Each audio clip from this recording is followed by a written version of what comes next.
네, 이제 봉상탈춤 1차 시예요. 우리 교과서 264쪽 펴입니다. 264쪽에 보니까 극갈래의 흐름이라고 되어 있네요. 자, 이제 봉산탈춤이라는 장르가 극 장르에 속하기 때문에 우리는 큰 장르 갈래에 대한 이야기를 먼저 시작하려고 해요. 자, 극갈래라는 것은 우리 어렵게 생각할 필요 없어요. 우리들이 좋아하는 소꿉장난이나 병원놀이처럼 연극이라고 생각하면 되거든요. 자, 다음 쪽 265쪽에 극갈래란 무엇인가? 우리 교과서 맨 앞부분은 본 적이 많이 없을 텐데 이것이 문학 이론이라고 어려운 말로는 문학 이론 부분에서 우리 사단원에서는 갈래에 대한 기본적인 상식을 좀 알고 있어야 됩니다. 자, 그러면 이 극이란 갈래에 대해서 먼저 한번 살펴보도록 할게요. 자, 극은 소설하고 어떻게 같고 어떻게 다른지 먼저는 그것을 알고 있어야 돼요. 극이나 소설이나 상당히 비슷해요. 실제로 어떤 사건을 다루고 있고요. 그 인물, 사건, 배경 등등이 다 등장합니다. 자, 그런데 다른 점이 있어요. 자, 전달하고자 하는 내용을 소설처럼 서술하거나 묘사하지는 않아요. 즉, 서술자가 없습니다. 자, 극은 그저 행위나 대사를 드러내서 보여주는 것이에요. 자, 그렇다면 극의 특징, 요거는 잘 정리를 좀 해야 되겠어요. 자, 극은 첫 번째, 교과서에다가 직접 여러분들도 선생님과 함께 표시하면서 정리해 주세요. 그게 특징 첫 번째, 인물의 행위나 대사를 통해 관객의 눈앞에 전달하고자 하는 내용을 직접 펼쳐 보인다. 두 번째, 주로 등장인물 간의 갈등의 고조와 해소를 중심으로 내용이 전개된다. 자, 물론 소설에도 인물 간의 갈등의 고조, 해소 이렇게 그 부분이 중요하지만 서술자를 통해서 전달된다는 그런 차이가 있기 때문에 극에서는 더더욱 그 갈등이 극명하게 드러내 주겠지요. 자, 그 다음 세 번째. 자, 극이라는 것은 결국 연극 공연이나 영화 상영을 전제로 해요. 자, 물론 한 번호로 쭉 연결이 되겠지만 여러분들 기억하기 좋게. 자, 희곡이나 시나리오에는 그래서 특별히 무엇이 써져 있죠? 장면, 장치, 의상, 조명, 배우의 연기 등에 대한 설명이나 지시가 곁들여진다. 우리가 주로 괄호 안에 써져 있어요. 자, 이 설명이나 지시에 관련된 이런 부분들은 연극의 그 대본에도 보면은 괄호 안에 잘 등장합니다. 이런 부분들이 극갈래에서 신경을 써야 되는 부분이에요. 자, 한국 문학사에서 극갈래가 어떻게 전개되어 왔을까? 여러분들 이거는 시대별로 아주 꼼꼼하게 다 알아야 한다. 이렇게 말하면 너무 부담스럽죠? 그러면 천천히 선생님이 가장 중요하다고 말하는 그 부분만 핵심적으로 기억하고 계세요. 자, 일단은 봉산탈춤은 어디에 해당할까요? 맨 첫 번째 가면극에 해당합니다. 자, 가면극과 인형극 이 두 개를 보면은 일단 신라 시대, 삼국시대, 고려시대, 조선시대까지 등장했었어요. 자, 그래서 우리나라의 전통극이라고 할 수 있어요. 자, 근데 이전에 등장했던 이 전통극으로 가면극과 인형극이 있어요. 가면극과 인형극. 자, 그러면 여기에 등장하는 것이 무엇인가 정도만 알고 계시면 돼요. 자, 어느 시대의 무엇이다 라고까지 정확하게는 기억하지 않아도 좋습니다. 신라의 오기, 건무, 처용무, 고려 나래, 산대희, 탈춤. 가장 중요한 건 탈춤이 전통극이구나. 그 중에 가면극이구나. 조선시대에 등장했었구나. 정도로 기억하시면 되겠고요. 인형극은 사실 현대에도 너무너무 많이 하잖아. 언제부터 나왔대? 삼국시대 모구이부터 등장했대. 모구이는 뭐냐면 나무로 만든 인형극이야. 나무 인형극인 모구이에서부터 시작해서 꼭두각시 노름, 꼭두각시 노름도 혹시나 알지 모르겠어요. 꼭두각시 노름 약간 인형들 가지고 하는 것들이에요. 그림자극인 망석중놀이. 당시 조선시대에도 이런 것들이 하고 고려시대에도 이런 놀이를 하고 놀았구나 라는 걸 알 수 있겠네요. 자, 그 다음에 개화기부터는 시대순이니까요. 여기서부터는 자, 개화기 때는 일제에 우리나라를 뺏기기 바로 전이죠. 그때 당시에는 창극이 있었고요. 그리고 신파극이 있었어요. 자, 그 다음 일제 강점기에는 신극을 기억해 주세요. 신극. 사실주의적인 그런 것들이 등장했고요. 1960년대 이후에 벌써 우리나라에는 서사극이나 부조리극 같이 여러분들도 실제 연극 공연 같은 거 보러 가면 굉장히 특이한 연극들 있죠. 그런 것들이 서사극이와 부조리극이에요. 빠져들기 어려운 극들이 있어요. 네. 그 다음 1970년대, 80년대에는 마당극의 형식을 빌어서 풍자가 또 등장하기 시작합니다. 여러분들이 현대극과 그 전통극의 어떤 차이점 이런 것들을 학습활동 통해서 한 번 더 살펴보기로 해요. 자, 교과서 봉산탈춤 들어갈게요. 자, 이제 극의 갈래를 배웠기 때문에 여러분들이 기억할 만한 말들이 나와요. 이 작품은 전통극이었죠. 그리고 가면극이었어요.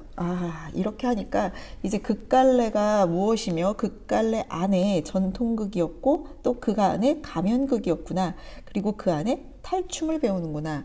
이렇게 좀 정리해 볼 수 있겠습니다. 자, 그럼 여기 나와 있던 표현들 중에 극갈래다. 그리고 가면극이다. 전통극이다. 그 안에 탈춤이다. 자, 탈춤 중에서도 봉산탈춤을 배우게 되는 겁니다. 자, 여러분들 여기서부터는 학습지 준비해 주세요. 학습지에 나와 있는 내용을 먼저 한번 보고 난 다음에 봉산탈춤이라는 것이 무엇인지 크게 한번 보고 가도록 하겠습니다. 자, 학습지 다 준비해 주세요. 학습지에 1번, 2번 먼저 보고 갈 거예요. 자, 봉산탈춤이라는 것은 실제 우리가 교과서에서 배우는 부분은 일부분이에요. 봉산탈춤의 전체 구성 한번 먼저 보고 갈게요. 자, 봉산탈춤은 전체 몇 과장으로 이루어져 있는가? 자, 여러분들은 그 단위가 있어요. 탈춤마다. 현대극에서는 몇 장, 몇 막 이렇게 나오는 것처럼 봉산탈춤은 과장이라는 말을 사용합니다. 그 단위라고 생각하면 돼요. 자, 우리가 기억해야 될 것들 몇 가지를 볼게요. 사상자춤부터 시작해서 여기에는 원래 그 사방신에게 배려하는 의식무다라고 되어 있죠. 제사 드리는 양식과 또는 굿하는 양식들이 그 안에 들어가 있어요. 봉산탈춤 안에는. 그래서 이렇게 민속 양식과 함께 등장하겠구나 라는 것들을 생각해 볼 수 있고요. 내용에서 또 포인트로 좀 잡아주어야 할 만한 것들이 있습니다. 그런 것들은 팔목중충에 보면 이 목중, 중을 희화하고 있다는 것을 볼 수 있고요. 그리고 노장춤에서도 보면 여기서 노장은 결국 승려거든요. 승려를 또 비판하고 있는 것들을 보고요. 사자춤에서는 파괴승을 혼을 내요. 자, 그렇다면 봉산탈춤에서 상당히 많은 부분에 승려들을 비판하고 있다는 거, 그 당시의 파괴승이라든가 그 불교에 대한 비판이 등장합니다. 그런데 우리가 교과서에서 배우는 부분에서 등장하는 비판 부분은 이 미알춤, 우리 7과장 미알춤이 가장 중요하고요. 학습활동이 양반춤이 같이 나오기 때문에 우리 함께 묶어서 기억하고 공부할게요. 자, 6과장과 7과장에서는 무엇을 비판하는가? 비판의 대상, 풍자의 대상이 무엇인가가 가장 중요합니다. 자, 이 작품은 황해도 봉산 지역에서 연이되던 마지막 부분이에요. 자, 우리 여기에다가 들어갈 말은 여러 가지 말이 나올 수 있어요. 전통극, 가면극 다 들어갈 수 있는데 이 말도 하나 배워볼게요. 민속극이다. 왜? 여러분들 그 평민들이 모두 함께 같이 이렇게 군 양식이라든가 이렇게 제사 드리는 양식 안에 함께 민속의 문화로서 등장했던 그런 극이기 때문에 그랬습니다.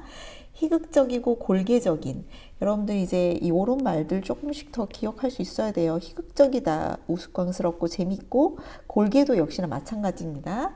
흥겹고 재밌게 해주는 해학과 풍자가 가득한 그런 것에서 느껴지는 미학적인 즐거움을 골개미라고 해요. 희극적이고 골개적인 7개의 독립된 과장으로 이루어져 있다. 이 모든 과장들이 연결되는 내용이 아니에요. 각각 독립적인 구조로 되어 있어요. 그 중에 6과장에서는 누구를 풍자한다고요?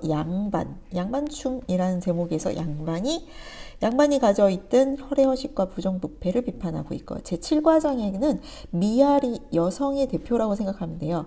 그래서 여성들에게 가해지는 남성을 비판하고 있다. 그리고 그 남성을 중심으로 한 가부장적인 사회의 횡포를 풍자하고 있다라고 생각하시면 되겠습니다. 비판하며 풍자하는, 조롱하며 풍자하는 그 내용이 등장해요. 자, 이 봉산탈춤을 통해서 풍자 정신 좀 배웠으면 좋겠습니다. 자, 제7과장 미활춤, 이것이 교과서 본문인데요. 자, 갈래부터 시작해서 같이 보도록 할게요. 자, 갈래가 중요합니다. 이것이 극갈래에 속한다는 것, 그리고 전통극에 속합니다. 전통극에는 무엇이 있었죠? 가면극과 인형극이 있었어요. 이 작품은 가면극이에요. 자, 그리고 우리가 민속 양식으로서 같이 함께 존재했기 때문에 민속극이라고 부릅니다. 성격은 평민적이고 해학적이고 풍자적이고, 자, 이 주제는, 미알춤의 주제는 여성에 대한 남성의 횡포를 비판하는 부분이고요. 이 봉건적인 가족제도 전체적인 어떤 비판이 들어가 있다고 볼 수 있어요. 자, 이렇게 각 과장이 독립적으로 구성되어 있는데 이것은 어떤 방식의 이어진 구성인가? 두 가지 연작 구성에는 두 가지 구성이 있을 수 있어요. 우리 이거 배우고 들어갈까요? 자, 우리가 원미동 사람들 기억나죠? 거기에서 연작에 관련된 구성을 한번 배웠는데 두 가지 구성 방식이 있다고 했습니다. 하나는 각각 인물도 사건도 각각이어서 옴니버스식으로 아주 독립된 구성이 있을 수 있고요. 그 다음에 인물과 사건이 거의 비슷비슷해가지고 같이 쭉 연결되는 식의 피카레스크식 구성이 있을 수 있어요. 대부분은 피카레스크식 구성이겠죠. 우리가 드라마를 보는데 갑자기 인물이 바뀌거나 배경이 바뀌어버리면 첫 번째 1화와 2화를 어떻게 연결해서 이해하겠어요? 대부분의 연작 구성은 피카레스크식 구성입니다. 자, 그런데 이 봉산탈춤은 옴니버스식 구성이에요. 옴니버스식 구성이라는 것은 각각의 인물들이 등장해서 이야기를 연결하는데 이것이 어떻게 하나의 연작이 될 수 있어요? 주제가 같기 때문입니다. 자, 옴니버스식은 어떻다? 주제가 동일하다. 피카레스식은 어떻다? 당연히 주제도 동일하죠. 거기에 인물과 배경이 일치한다. 여러분들 그 차이 이해할 수 있겠죠? 자, 익살과 과장과 반어와 언어 유희 등이 사용되는데 각각 어디에서 사용되는지 기억하셔야 됩니다. 비속어와 한자를 동시에 사용하고 있다. 왜 그럴까요? 평민들도 보지만 양반, 중인계층도 같이 항유했기 때문에 그들이 좋아할 만한 한자 어구, 아주 어려운 한자 어구나 고사성어들도 많이 사용되어 있어요. 자, 그래서 언어의 양면성이 등장한다. 선생님 이거 어디선가 배운 것 같은데요? 라고 생각되는 사람들 기억력 대단하신 겁니다. 우리 판소리에서도 등장해요. 언어의 양면성, 양반들의 언어와 그리고 평민들의 언어가 두 개의 언어가 같이 존재하는 중충적인 문학을 보여주고 있어요. 희극적 과장과 해학적 표현을 활용하여 이렇게 우스꽝스러운 것을 통하여서 미적인 양식을 등장하는 그 아름다움을 무엇이라고 한다고요? 골개미. 말 어려우니까 기억 좀 해야 되겠네요. 그렇죠? 자, 웃으면서 재밌게 하면서 그것의 아름다움을 무엇이라고 한다? 골개미. 무대와 객석, 배우와 관객이 엄격하게 구분이 되지 않아요. 이 특징은 현대극과 아주 비교가 됩니다. 재단마다 한데 어울려주는 춤과 음악으로 긴장과 갈등이 해소된다. 뭔가 이렇게 긴장이 막 될 때쯤에 가득 갈등이 고조되는데 그때 다 같이 한번 또 춤추고 그냥 끝내시는 식으로 네, 이 춤과 음악의 기능들이 있습니다. 여러분들 요거 기억하면서 이제 본문으로 돌아가도록 할게요. 자, 이제 7과정 미알춤 내용 한번 같이 볼게요. 자, 미알은 한 손에 부채를 들고 한 손에 방울을 들었다고 그랬어.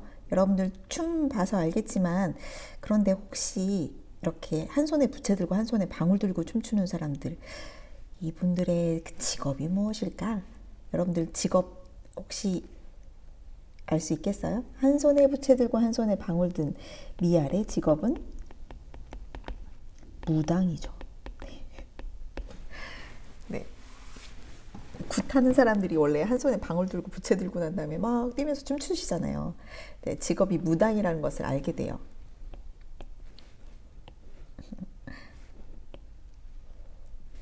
자, 이 직업이 무당임을 알 수 있게 해주는 구절이에요.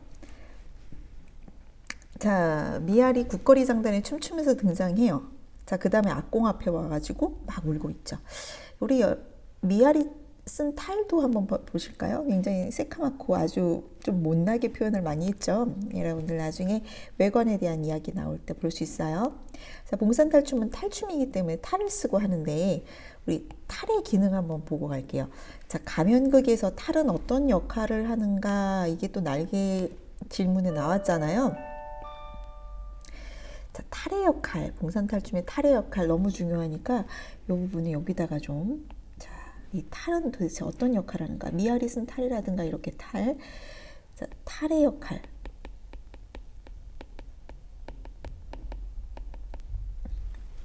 자, 일단은 이 탈을 쓰는 것만으로 이 인물이 어떤 성격이다라는 것을 보여줘요. 그쵸? 이 인물의 성격을 아주 극적으로 표현하는 거죠. 아, 이 사람은 이런 성격의 사람이구나. 이것을 탈을 쓰기만 하면 알 수 있게 되는 거죠.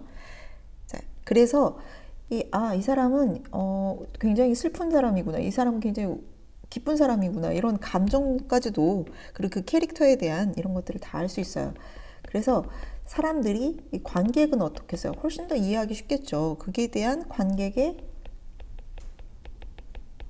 이해도 잘 이해할 수 있고, 또 그게 굉장히 몰입할 수도 있겠고.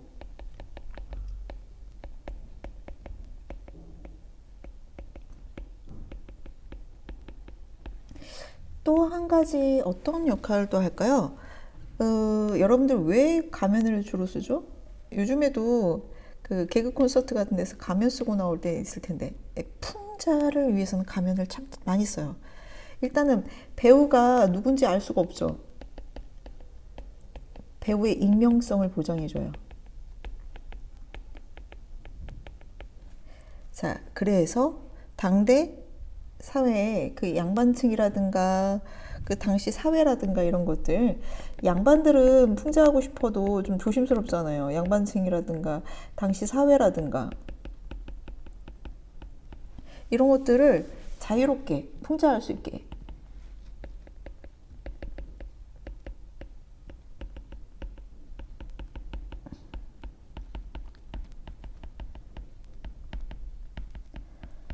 자, 여러분들 이 탈의 역할은 굉장히 중요합니다. 그래서 봉산탈춤에서 이것만 알아도 기본은 얻고 가는 거예요. 자, 우리 오늘은 1차 시기 때문에 첫 시작 부분이 가장 중요해서 가장 중요한 부분을 한다고 보시면 되겠습니다. 자, 이 봉산탈춤의 마지막 과장, 이 미알춤에선 특별히 아주 중요한 인물이 또 등장해요. 너무 중요한 것만 초반에 많이 나옵니다. 자, 악공이 중요해요. 이야, 미알보다 어쩌면 더 중요해. 자, 이 악공은 도대체 어떤 존재입니까? 자, 악공의 역할, 요것도 이쪽에다가 여러분들 쓸 자리가 많지 않겠네요. 자, 원래 악공은 뭐 하는 사람? 뭐 하는 사람입니까? 기본적으로는 음악을 연주하시는 분이죠.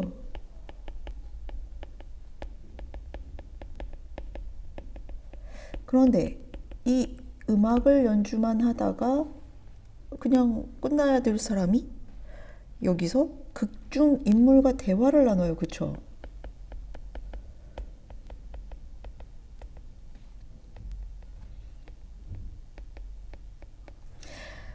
집중에 완전히 적극적으로 개입해요.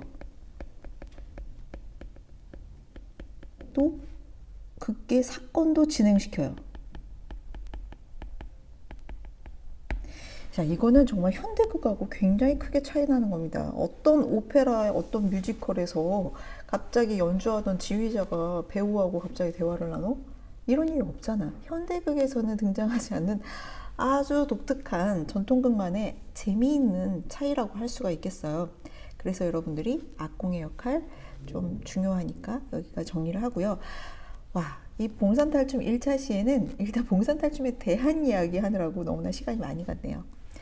두 번째 시간에 봉산탈춤의 그 내용, 미알과 영감의 이야기 한꺼번에 함께 정리해 보도록 하겠고요. 오늘 이 시간 여기까지 하도록 하겠습니다.